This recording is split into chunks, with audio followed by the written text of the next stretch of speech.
Au sommaire de cette édition, les procureurs de la Cour pénale internationale ont annoncé ce mercredi faire appel de l'acquittement de l'ancien président ivoirien Laurent Gbagbo.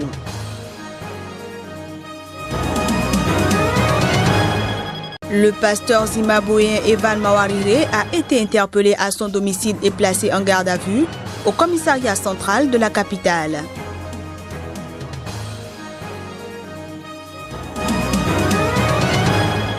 Et puis, au terme d'un siège de près de 20 heures, les forces de sécurité kenyanes ont mis fin ce mercredi matin à l'attaque des islamistes somaliens Shebab contre un complexe hôtelier de Nairobi. Voilà ainsi présenté l'ossature de cette édition. Bienvenue à tous.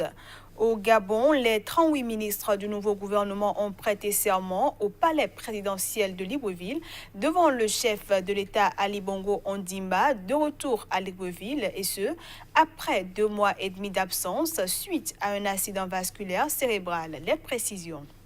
De retour au Gabon après 2 mois et demi d'absence suite à un accident vasculaire cérébral, le président Ali Bongo a participé au palais du bord de mer ce mardi à la cérémonie de prestation de serment des 38 ministres du nouveau gouvernement nommé samedi dernier. Le président a seulement ouvert et fermé la séance, au cours de laquelle chacun des ministres vient prêter serment. La presse n'a pas eu accès à la salle de prestation de serment et la cérémonie n'a pas été retransmise en direct. C'est à 17h, soit 16h GMT, qu'une vidéo officielle de la cérémonie a été diffusée par les médias officiels. On y voit le président Ali Bongo Ondimba assis sur un fauteuil roulant, le regard fixe. Toujours ce mardi, le Conseil des ministres qui était prévu après la prestation de serment qui s'est achevée à 11h45, soit 10h45 GMT, a finalement été annulé sans explication. La période d'absence d'Ali Bongo, 59 ans et au pouvoir depuis 2009, s'est accompagnée de troubles politiques quasi inédits dans ce pays d'Afrique centrale de 1,8 million d'habitants. Son retour a eu lieu 8 jours après une tentative de putsch à Libreville.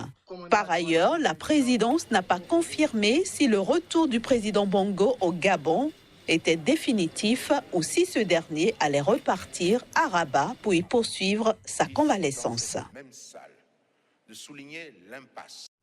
Les partisans de l'ancien président Laurent Gbagbo, acquitté ce mardi par la Cour pénale internationale, se réjouissaient en Côte d'Ivoire où désormais tout le monde s'interroge sur son retour, mais aussi sur les conséquences politiques de son retour. L'ancien président ivoirien Laurent Gbagbo et son ancien ministre de la Jeunesse Charles Blé Goudé, qui comparaissaient notamment pour crimes contre l'humanité, ont été acquittés ce mardi de l'ensemble des charges retenues contre eux par la Cour pénale internationale. Cette décision avait été prise car l'accusation ne s'est pas acquittée de la charge de la preuve conformément aux critères requis par la justice internationale. À l'annonce de la décision de la Cour pénale internationale ce mardi, les partisans de Laurent Gbagbo ont exprimé leur joie dans le quartier populaire de Yopougon à Abidjan. C'est qu'aujourd'hui, vraiment, les Ivoiriens soient dans la joie. Et nous, on a besoin de ce président-là, lui et son fils, Blé Goudé, qui rentrent dans les pays. Voilà 8 ans que nous courons après la vérité. C'est ce qui fait en même temps, mes larmes coulent pour des milliers et des milliers d'Ivoiriens qui ont été massacrés, qui ont été tués. Parce que cela disait que la vérité était du côté de Laurent Gbagbo. Et nous pensons, comme disent nos camarades, le chaînon manquant de la réconciliation en Côte d'Ivoire va arriver bientôt et la Côte d'Ivoire sera en paix. Je vous remercie. L'ancienne première dame ivoirienne Simone Gbagbo a également laissé éclater sa joie. Depuis le début, moi, ma conviction était faite, c'est que le président Laurent Gbagbo n'est pas coupable de tout ce dont on l'accusait. Et donc aujourd'hui, la vérité est proclamée par les juges eux-mêmes. Les procureurs de la Cour pénale internationale ont fait appel de l'acquittement de l'ancien président ivoirien dont les juges ont ordonné la mise en liberté immédiate mardi. C'est ce qu'ils ont écrit dans un document de la Cour consulté ce mercredi. Les avocats de l'ancien président ivoirien Laurent Gbagbo ont salué la décision des juges de la Cour pénale internationale d'acquitter leurs clients. Ils évoquent une victoire de la justice. Et je vais commencer pour vous dire que la décision d'acquittement rendue aujourd'hui par les juges est, de notre point de vue, une victoire de la justice. C'est aussi, et surtout, une victoire de la Cour pénale internationale. Les juges ont fait preuve de professionnalisme et d'indépendance. La Cour pénale internationale, nous le pensons, a aujourd'hui contribué à bâtir sa légitimité.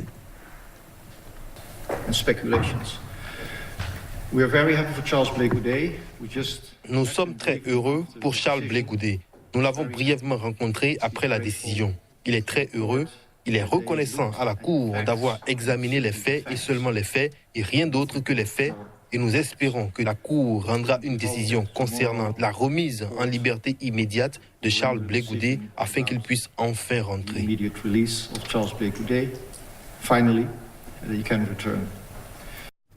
Allons à présent au Zimbabwe où le pasteur Evan Mawarire, figure de la société civile, a été arrêté ce mercredi par la police à son domicile de Harare. Son arrestation intervient au 3e jour d'une violente grève générale contre la hausse des prix du pétrole décrétée par le gouvernement.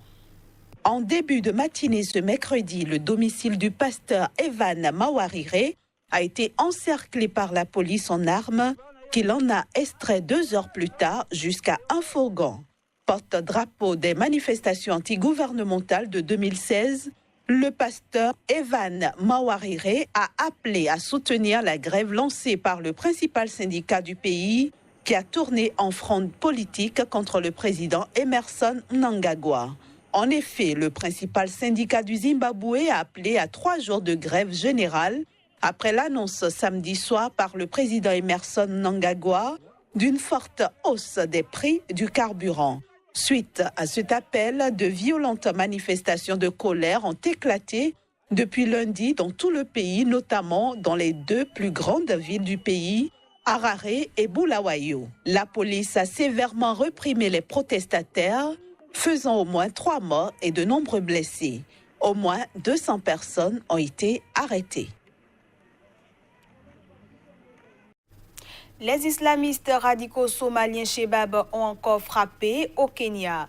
Une attaque a été perpétrée dans un complexe de Nairobi regroupant un hôtel et des bureaux. Les forces de sécurité kenyanes ont mis un terme ce mercredi matin à l'attaque des islamistes somaliens Shebab contre un complexe hôtelier de Nairobi au terme d'un siège de près de 20 heures. Cette attaque coordonnée du complexe Dusit 2, selon les termes du chef de la police kenyane, avait commencé par une forte explosion entendue à plus de 5 km à la ronde, suivie de tirs nourris. La brigade antiterroriste était arrivée rapidement sur place à bord d'un véhicule blindé. Selon le président kenyan Uhuru Kenyatta, l'attaque a fait une 15aine de morts et un nombre non précisé de blessés. I can now confirm that as of about 1 hour ago, je peux vous confirmer que l'opération de sécurité au complexe Dusit s'est achevée et que tous les terroristes ont été éliminés. The terrorists eliminated. L'attaque de ce mardi à Nairobi est intervenue 3 ans, jour pour jour, après celle de la base militaire kenyane d'El Haddad, dans le sud de la Somalie, les Shebab. Vidéo à l'appui avait revendiqué avoir tué près de 200 militaires kenyans, ce que les autorités kenyanes ont toujours démenti. Ce journal se poursuit au Bénin. Le Front pour le sursaut patriotique FSP, coalition d'opposition, a effectué sa rentrée politique pour le compte de l'année 2019. Occasion pour ses leaders d'appeler toutes les couches de la population à intensifier les combats contre le pouvoir du président Patrice Talon pour la défense de la démocratie. Le FSP a également appelé le peuple à la vigilance en ce qui concerne le processus électoral en cours dans le cadre des prochaines législatives. Il est bien connu que ce ne sont pas ceux qui votent qui décident, mais ce sont ceux qui sont chargés de compter les voix qui décident. Par conséquent, le FSP appelle tout le peuple et surtout la jeunesse à la vigilance, parce que rien n'est gagné d'avance. Malgré son impopularité à nul autre pareil, le régime de Talon ne s'avoue pas encore vaincu. Il tient coûte que coûte et par tous les moyens frauduleux à contrôler le Parlement de la 8e législature. Vous devez alors vous organiser pour empêcher non seulement la fraude à grande échelle en préparation, mais aussi pour vous opposer à la proclamation des résultats contraires à la vérité des urnes. L'année 2018 aura connu alors le vote des lois les plus liberticides qu'on ait pu connaître dans notre pays, contre le peuple. Les lois les plus oppressives possibles contre les travailleurs. Les lois les plus répressives contre tout protestataire ou opposant politique au régime, ou contre tout concurrent économique au clan d'affaires au sommet de l'État. Le FSP place cette nouvelle année 2019 sur le thème « Intensifier les combats pour la restauration de la démocratie ». À ce sujet, le FSP salue et félicite encore une fois le rejet par les enseignants du secondaire du test d'évaluation grotesque, antipédagogique, d'humiliation auquel le gouvernement a voulu les soumettre. Il appelle tous les secteurs, toutes les couches à lever haut leurs exigences matérielles et les libertés et se battre pour leur satisfaction immédiate. En France, le président Emmanuel Macron a donné ce mardi, dans une région rurale du Nord-Ouest, le coup d'envoi officiel d'un grand débat qu'il veut sans tabou, un exercice inédit à l'échelle nationale. L'objectif est de tenter de répondre à la crise des Gilets jaunes qui secoue la France. On passe à présent à la revue de presse Afrique.